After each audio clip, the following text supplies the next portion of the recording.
Hallo, my naam is Lorena Fourie en ek leef die afgelope 26 jaar met tipe 1 diabetes. Ek wil graag vandag 'n paar minute met jou spandeer om te gesels oor gesonde leefstylkeuses. Ek weet dit klink onmoontlik, maar daar's 'n paar praktiese dinge wat 'n mens kan doen, klein veranderinge wat 'n groot verskil aan jou lewe kan maak. Voordat ons begin, ek verstaan dat dit soms kan voel asof gesonde kos heelwat duurder is as ander kos. Veral as jy dit vergelyk met kitskos wat lekkerder smaak, vrylik beskikbaar is en soms ook heelwat lekkerder is. En dit is so, gesonde voorbereide kos is heelwat duurder, maar daar is ander opsies waarna ons kan kyk, soos vars seisonale produkte by ons plaaslike supermark of by straatverkopers. Dit is nie gewoonlik soveel duurder as ons regtig dink nie. Daar is wel 'n bietjie voorbereiding wat moet gekook word, maar met vooruitbeplanning is dit wel moontlik. Nou goed, kom ons spring weg. Ons gaan van die gesonde voedselgids gebruik maak en dit lyk so.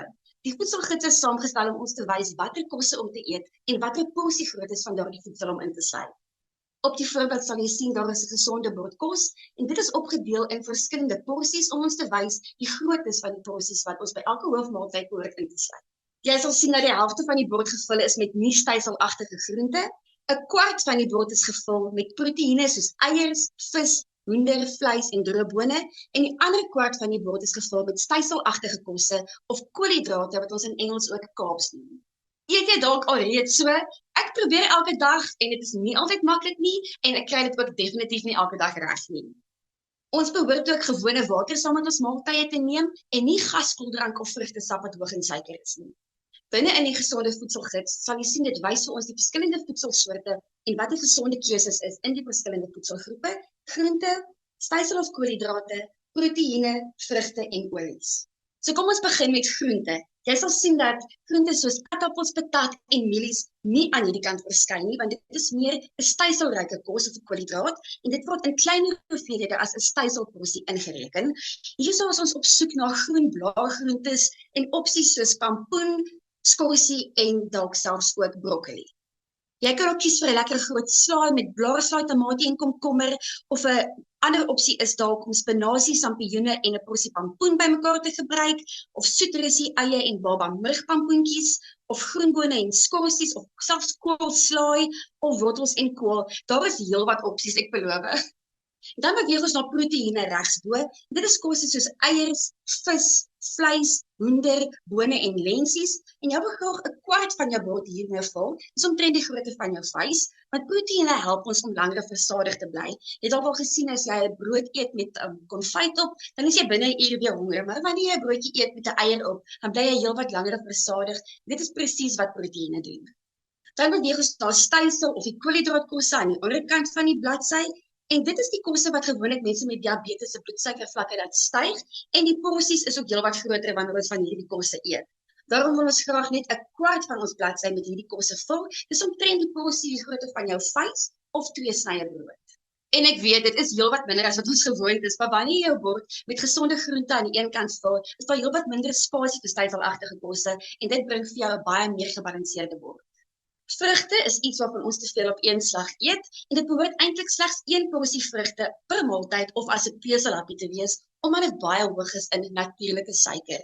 Ja, vrugte is goed vir ons, maar jy wil nie 4 piesangs op een slag eet nie. Die ideaal is om 'n vrug saam met 'n maaltyd in te sluit, dis jou gesondste opsie, en om dan basies 3 vrugte per dag by jou 3 hoofmaaltye in te sluit, weer eens omtrent die grootte van jou vuis. Laastens beweeg ons na die olies en die eetkundiges beveel aan om van hierdie lys gesonde vette te kies en nie meer as 2 teelepels per maaltyd in te reken nie, want op die einde van die dag is te veel vette nie gesond vir ons nie. Hierdie raad is geskik vir die hele gesin, of jy met diabetes leef, hoë bloeddruk, hoë cholesterol, of net graag gewig wil verloor, of van hierdie kondisies in die toekoms wil voorkom. Ons kyk nie net na 'n gesonde toekoms nie, maar om dit selfs nou toe te pas, om nou gesonder te voel en beter te voel en meer energie te hê. So kom ons kyk vinnig hoe om die gesonde keuses te maak. Aan die binnekant van die boekie maak dit oop en dan sien jy hier is glimlaggend vir ons gesiggies wat ek gaan toehou. So kom ons kyk of jy kan raai wat die beter keuses is. Ek is seker of jy gaan dit reg kry. 2 snye brood teenoor baie snye brood, volgraanbrood teenoor witbrood, maarvleis teenoor vetvleis, hoender sonder die vel teenoor hoender met die vel, vars groente teenoor ingemaakte groente. Kom ons kyk wat is aan die ander kant. Laafvetmelk is gesonder as volbroodmelk. Vars melk is 'n beter opsie as melkpoeiers. Water is 'n beter opsie as suikerdrankies, so suikerdrankies soos vrugtesap en koeldrank. Breinrys is 'n beter opsie as witrys en volgraanpasta is 'n beter opsie as witpasta of 2 minute noedels. Dit beteken nie dat jy nooit ooit vir hierdie kosse kan eet nie. Natuurlik wil jy ook 'n lekker ete geniet by 'n spesiale geleentheid. Maar hoe meer ons die gesonde kosse eet, hoe meer maak ons smaakknoppies gewoond aan die smaak en hoe lekkerder sal dit vir ons raak met die tyd. Op die agterblad sal jy 'n paar basiese voedingsriglyne sien. Dit is die Suid-Afrikaanse voedingsriglyne waarna ons verwys. So dit is dus al die voedselraad, maar wat maak nog deel uit van 'n gesonde leefstyl? Die mees voorliggendste een is om ons liggame te beweeg. Ons sit deesdae gans te veel stil en enige vorm van beweging vir ons liggame is belangrik. Stap is uitstekende oefening, maar dan moet dit 'n flink stap wees en nie stadige geselsie saam met vriende nie. Die idee is om jou hartklop op te kry en dit hoef nie urelange uitstappe te wees nie. 20 minute per dag is die doelwit. As jy saam met vriende stap, is dit natuurlik baie lekkerder en dit help dat 'n mens nie 'n dag of wat oorslaan nie. 'n Ander opsie om oefeninge in te werk is om in plaas van die roltrap of die huispak te vat, eerder dalk die trappe te gebruik. En as jy dit meer as een keer doen, gaan jy definitief voel dat jou hart 'n bietjie vinniger begin klop. As stap of trappeklim nie vir jou 'n opsie is nie, kan jy natuurlik ook oefeninge by jou eie huis doen. Deur net jou huis in 'n vinnige tempo skoon te maak. Mop, skrob, was en skoonmaak en vee is definitief baie goeie oefeninge. Jy kan ook op een plek draf terwyl jy televisie kyk en met jou arms boksbewegings maak. Maak dalk net die gordyne toe om seker te maak iemand dink nie jy is heeltemal mal nie. As jy van dans hou, kan jy ook lekker dans met 'n paar van jou gunsteling liedjies, maar dit moet vinnige tempo liedjies wees. Dans is uitstekende oefening. Dit is dieselfde as die gesonde eetgewoontes. Dit is nie net vir 'n beter en 'n gesonder toekoms nie, maar dit is ook om nou alreeds gesonder en beter te voel en meer energie te hê. Ons liggame is nie gemaak om die hele tyd stil te sit nie. Laastens staan 3 dinge wat jy waarskynlik reeds weet, maar ek gaan jou steeds daaraan herinner. Nommer 1, as jy drink, drink verantwoordelik.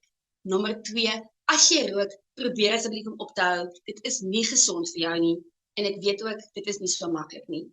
En nommer 3, probeer om minder sout te gebruik. Moet nooit sout byvoeg terwyl jy kos maak nie en proe ook aan jou kos voordat jy sout byvoeg.